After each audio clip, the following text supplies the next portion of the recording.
To Democrats and Republicans who've opposed this plan, I say, step up to the plate. Let's do what's right for the country at this time, because the time to act is now. To prevent the possibility of a crisis turning into a catastrophe. After its passage, the public learned with horror that the bill was really a financial coup d'etat by Wall Street. The bill didn't just give $700 billion to the banks. It was a blank check. And as of February 2009, $9.7 trillion has disappeared into a black hole. Within 24 hours of its passage, Secretary of Treasury Henry Paulson said they were no longer going to use the money to unfreeze the mortgage market by buying bad debt. We went to Congress. Illiquid assets look like the way to go. As the situation worsened, the facts change. I will never apologize for changing an approach or strategy when the facts change. Paulson has, in the meantime, admitted that the subprime mortgage crisis is not the cause, really, of the breakdown of the entire world banking system and the bankruptcy of most of the banks in London and in Wall Street. He said, we're going to buy up toxic assets, but we're not going to worry about subprime mortgages. What he's talking about is derivatives. Derivatives are the center of the crisis. He went on to say that where the money was going was a secret. I believe that banking institutions are more dangerous to our liberties than standing armies. If the American people ever allow private banks to control the issuance of their currency, first by inflation, then by deflation, the banks and corporations that will grow up around the banks will deprive the people of all property until their children wake up homeless on the continent their fathers conquered. The issuing power should be taken from the banks and restored to the people, to whom it properly belongs. Thomas Jefferson, 3rd President of the United States. Secretary Paulson came in with the Vice President and Fed Chairman Bernanke and made all these assurances that there was absolutely a critical, immediate need to get rid of the corrosive derivative products, all the different names for this, ubiquitous, sub-S retraded credit default swap, blah, blah, blah, blah.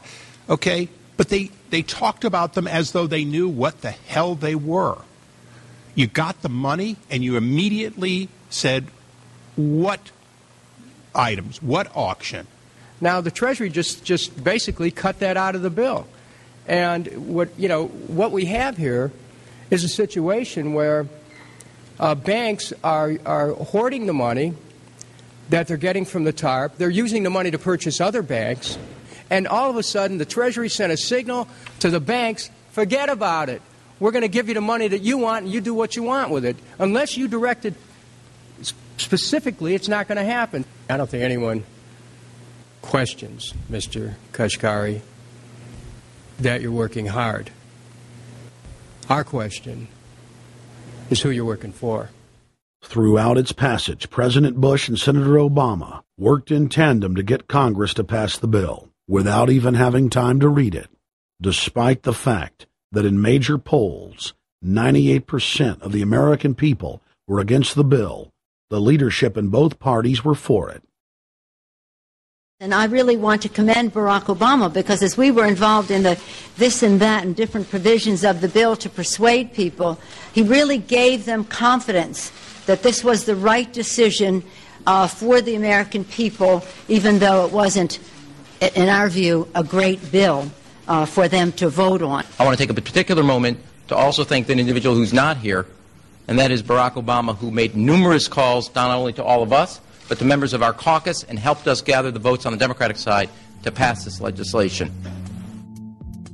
Bankheads then bragged to the press that they were hoarding the bailout money and using it to buy up smaller, healthy banks and insurance companies.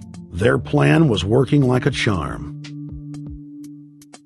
Next, the central bankers loaned the federal government back $787 billion of our own money at interest for President Obama's so-called stimulus package. And just like the banker bailout, Congress was given less than an hour to read the 1,070-page-plus stimulus bill. Barack Obama who had pledged on the campaign trail to wait 5 days before a bill could be voted on so that the Congress and the people could have a chance to read it, said that the stimulus was too important and it had to be passed before anybody could see it or read it, or the crisis would turn into a catastrophe. Doing little or nothing at all will result in even greater deficits, even greater job loss, even greater loss of income, and even greater loss of confidence.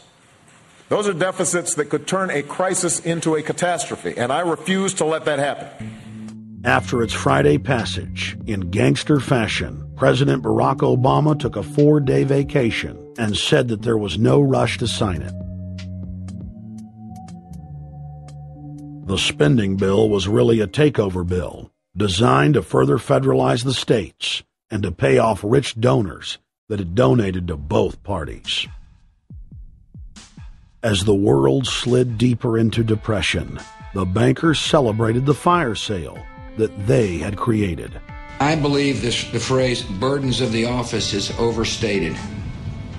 Yeah, it's kind of like, why me? Oh, the burdens, you know. Why did the financial collapse have to happen on my watch? It's just pathetic, isn't it? Self-pity.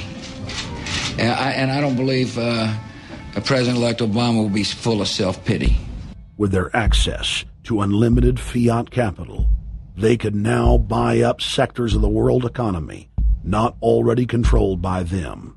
For over a century, the Anglo-American establishment had worked to bring the world system to this point.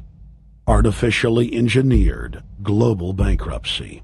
In an address before the Trilateral Commission in June of 1991, David Rockefeller laid out the elite's ultimate goal. The supranational sovereignty of an intellectual elite and world bankers is surely preferable to the national autodetermination practiced in the last centuries. Now that the bankers were holding the world hostage, they issued their ultimatum. The only solution to restart the global economy would be to set up a planetary government ruled by a new Bank of the World, a Bank of the World owned and controlled by them. Suddenly, hundreds of prominent publications announced the solution, the people's only salvation.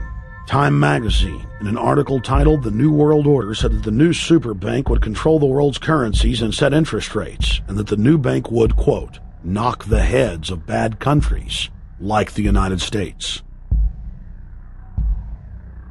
At a meeting of central bank heads and finance ministers dubbed Bretton Woods II, the plan for world government was unveiled by the very bankers that had engineered the collapse.